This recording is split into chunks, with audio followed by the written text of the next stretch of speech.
skipped ahead a little, as you can see, though it's nothing dramatic. Basically what I've done is you kind of pull this out of the way as best you can to get access, and then you've got 3 separate covers to cover your timing belts. You've got in that shape there, and then the upper one just looks the same. Each one has 3 5mm Allen bolts. They shouldn't be tight. If they are, they shouldn't be. So when you retighten them, just nip them up hand tight. Just break off the Allen bolts, undo them, and literally lift the covers away. The middle one's a little bit fiddly with the wiring in place. You kind of have to jiggle it around, but it does come out. Now, what we have here is the Facom DM16 timing belt tensioning tool. It's a universal tensioning tool. Inside the box you get the actual tension tool, you get an array of buttons, you get a testing plate, so before each use this and make sure that the meter is reading correctly, and you get some you get a gauge which you use to gauge the thickness of your belt. So for example, this one actually reads as a 5. Now, general consensus on Ducati guys' knowledge of rules forums, and from Ducati John, who's actually tested one of these against the official Ducati tool, is that you use button 4 rather than button 5.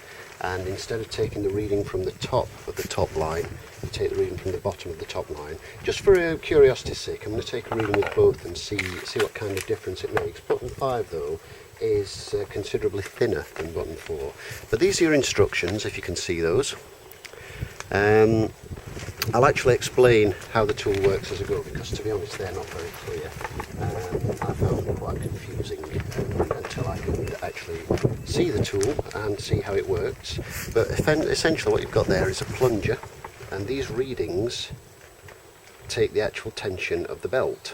These little lines up at the top, just here. And this tool was kindly loaned to me by a forum member, and I'm incredibly grateful for that, because they're not the cheapest of tools, but they are very useful, so I think I will be getting one. Okay, so the spark plugs are out, all the bits are off, the covers are off, everything's accessible, and we can see what we're playing with. Now, what I'm going to do is, I've lined up the timing marks, and I'm going to show you where they are and how to line them up and how to check them. I've double checked in the Haynes manual, just to be sure, because you can't be too paranoid when you're dealing with something like timing belts. So, what you do is you've got a little dot on your pulley down here, and a slot on the crankcase there. That has to line up with that. So you rotate the back wheel in top gear and turn it around until it's almost lined up, and then if you just nudge it gently, sort of tap it forward bit by bit and until that lines up. You then look over here, and what you're looking for is your horizontal cylinder timing marks to be aligned up here to here and here to here, so they're bang opposite one another. Your vertical timing marks will be pointing up to these timing marks up at the top here, if you can see those. At the next stage I'm going to mark the belt following a top tip from CA Cycle Works, and very similar to the walkthrough that I'm following, although what they do is they count the teeth, but exactly the same principle. And this basically means that you can safely realign the new belts by counting the number of teeth and make sure that they're in exactly the right position. Now, the main reason for this is, although none of these pulleys should move when you take the belts off down here, this one here will, because this is under compression. Now, I have ordered a locking tool which actually slots into here, and you get 3 pegs that slot into there, and this one works against this one and holds it in place. Unfortunately, it's ordered from the US, so I know it's going to take a week or 2 to get here, which is a bit of a nuisance, but it'll save, and it'll sit in the toolbox until the next time it's needed. So what you have to do when you're realigning this top belt is manually put the valve under compression by turning this pulley and slipping the belt on. So And just out of curiosity as well, I spun this around till this one was at top dead centre, and did a test on the timing belt tension on this one, and this was reading pretty much bang accurate for the number 4 button for how it should be, which is quite interesting, because these belts are certainly old. You can see all the writing's worn away, and also there's a little bit of the Kevlar reinforcement sort of flaking out there. So they're most certainly due for replacement. So I'm going to go ahead now and mark up the belt. So where these little yellow marks are already on the pulleys, has obviously somebody's done this before in its past history. What I'm going to do is put a little mark on the corresponding tooth of the belt, and then we can count those and put them onto the new belts, which are over there, and make sure they go back on in the right way. Little thing I forgot to mention, ideal thing for this is Tipp-Ex. Unfortunately I don't have any Tipp-Ex. I did have a tyre pen, but that dried up, so what I'm going to use is a little pot of Tamiya yellow paint, because I build models obviously. If you watch my other videos you'll know. And to apply it I've just got a handful of cotton buds, that way you're not ruining a perfectly good brush that you'd use for modelling.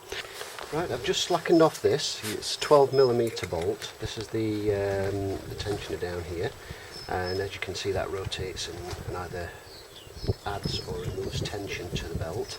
In the walkthrough it says to take the whole pulley off. You can actually remove the belt without doing that, which I'm going to do, but I am going to take the nut off because I have new nuts to replace these. I will say at this point I did see this done on the CA Cycleworks video on a Tester Stretter engine, which of course came slightly later than these, and added to that, because this is the first time I've done it, I'm being very cautious because I really don't want to make a hash of anything, for obvious reasons. But I think what I'm going to do for the moment is just go with the flow and actually remove the tensioner and remove the belt that way. Okay, so there's one belt. I'm just going to pop that back on for the moment. Retrieve this washer which floated away under there. Pop that on. I'm just going to pop the old bolt back on just for the moment. While you've got these off, just have a spin at your idler pulleys and your tensioner pulley. Basically what you're doing there is you're making sure that the bearings are noise free, because of course if these are making a noise and they're liable to collapse, you need to be replacing these as well. Okay, so far so good. They sound okay. There's a little bit of surface rust on there, so I'm going to clean that up before I put the new belts on. And I'm going to give the back of these a wee clean as well, because it's a bit of a mess, as you can see. So because I can't get to the bottom, what I'm going to do is mark up tooth number 4 from the bottom location. So that's 1, 2, 3, 4. So that I know when I get the new belt, I count 4 teeth back down, pop a mark on there, and I know where I'm sort of heading from. So see what I mean. I've got a wee bag of bits over here from Ducati Glasgow. Excellent service for anybody wanting Ducati parts, by the way. In here I've got a couple of O-rings for when I do the oil change, a couple of seals for when I do the oil change rather, a couple of big O-rings for the intake trumpets, and some of the little Viton O-rings for the petrol pipe, which I'll be renewing just as a matter of course, although they are sealing. It's, you know, they're so cheap, they're something like 40 pence each. Which frankly it's just not worth messing about with. And of course I've actually got 4 nuts in there in case I happen to drop one, lose one, or just make a complete hash or something. And here, just for interest's sake, are the new belts. The ones you want are these with the red writing on. They're Kevlar reinforced. They're much sturdier and last a lot longer than the old original ones apparently. So what I'm going to do now is I'm just going to pop off these pulleys and give them a bit of a clean up, and I'll be back in a moment. This is the tensioner pulley, just to quickly show you this. Basically what I've got here is some 800 grit wet and dry, and I'm just giving that a rub down just on the edges where the bit of rust was, just using that dry, and I'm just giving that a gentle rub round. I'm not looking for a smooth, brilliant, shiny finish. Basically what I'm doing is I'm getting rid of any sort of nasty burrs and pits and raised bits. Now if you run your finger around while it's rusty, you'll feel some sort of rough edges and what have you. Last thing you want is your brand new belt running on anything rough. It's not going to do it any favours. And the same with this, and obviously at the top also. Right, I don't know how well that shows up on here, but basically what I've done is I've just taken a rag, I've taken all the pulleys off, unbolted these, and if you remove the circlip, the small circlip, you can lever out the idler pulleys. So I've taken those off to make it easier to give them a clean up with the sandpaper. While I was at it, I gave all the internal bits of this a bit of a wipe over. Now it's much cleaner. It's not factory clean, but it's clean enough for me. The main thing is you don't want lots of unnecessary crap in there to get on your belts and contaminate your belts. So a quick wipe over with a rag,